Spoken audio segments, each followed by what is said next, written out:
Welcome to Health Beat, your source for health and wellness information, sponsored by Roper St. Francis Healthcare. I'm Angela May. We are days away from the world-class 10K race in Charleston. Whether you plan to run or walk, find out everything you need to know about protecting your feet before you hit the pavement. That's next.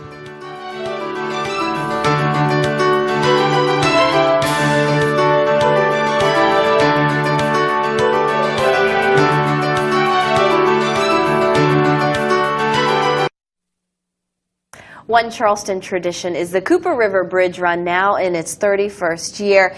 It's happening on April 4th, and tens of thousands of people take part in the Bridge Run, either to race across it or walk across the bridge span.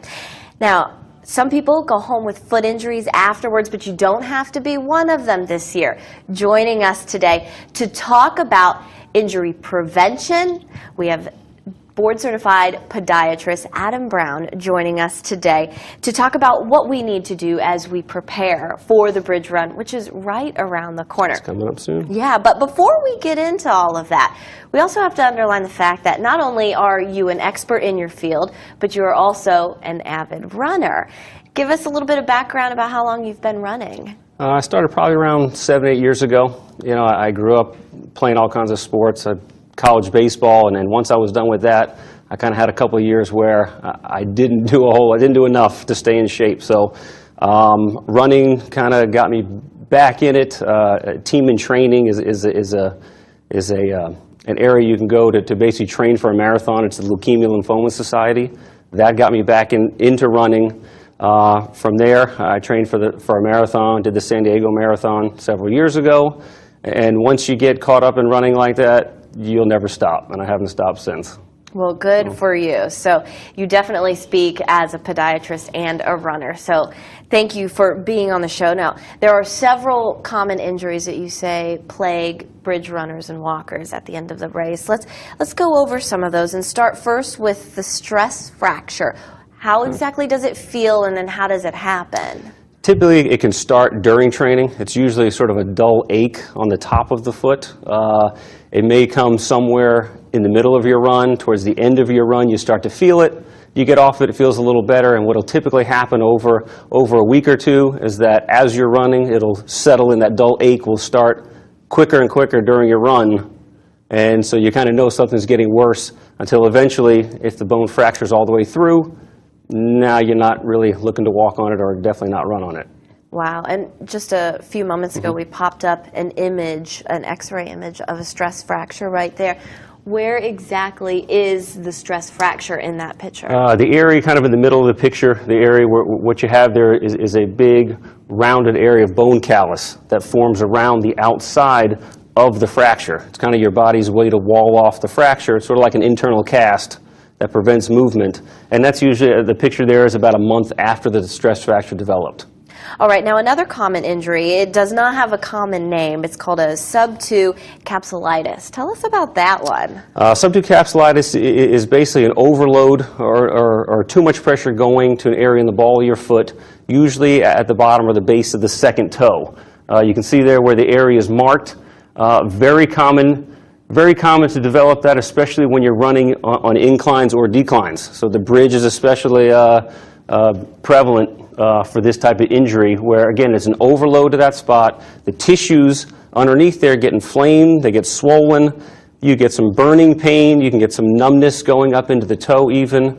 You know, typically we like to treat that with ice, offload it with some padding, make sure you have proper shoe gear.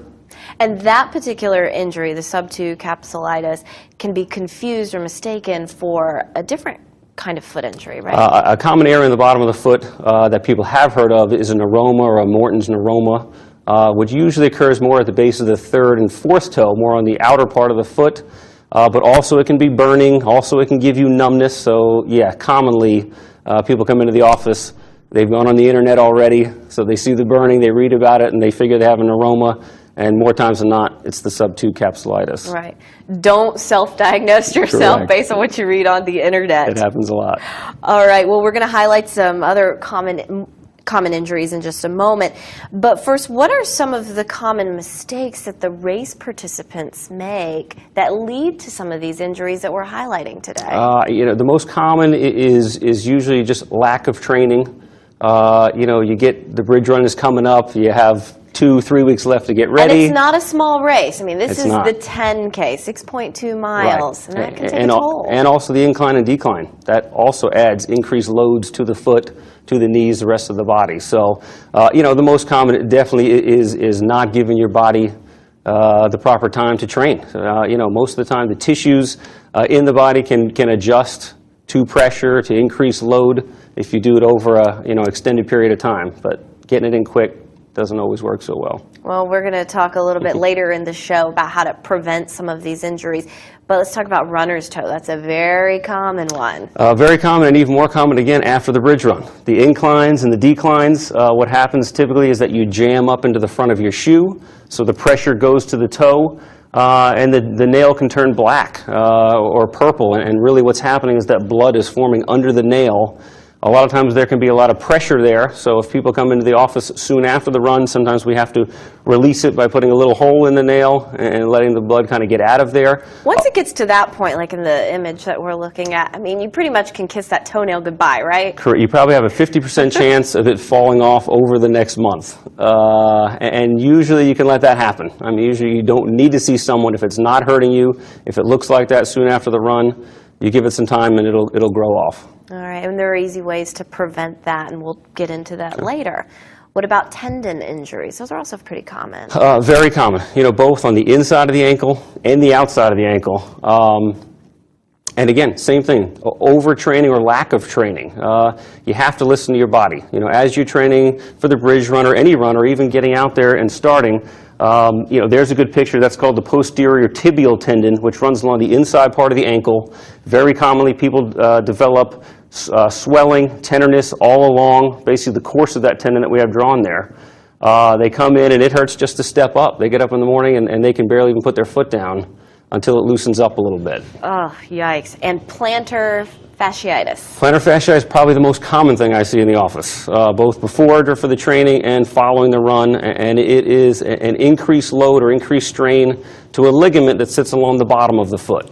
So a lot of people term it heel spur, so they may say, oh, I have a heel spur, and that's kind of what they call heel pain, but it's actually the plantar fascia, which is a band, again, that sits along the bottom.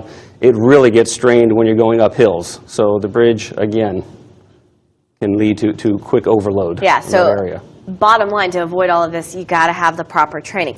Now, coming up after the break, Dr. Brown is going to explain how to protect yourself from these common injuries. Your footwear is a key element to injury prevention.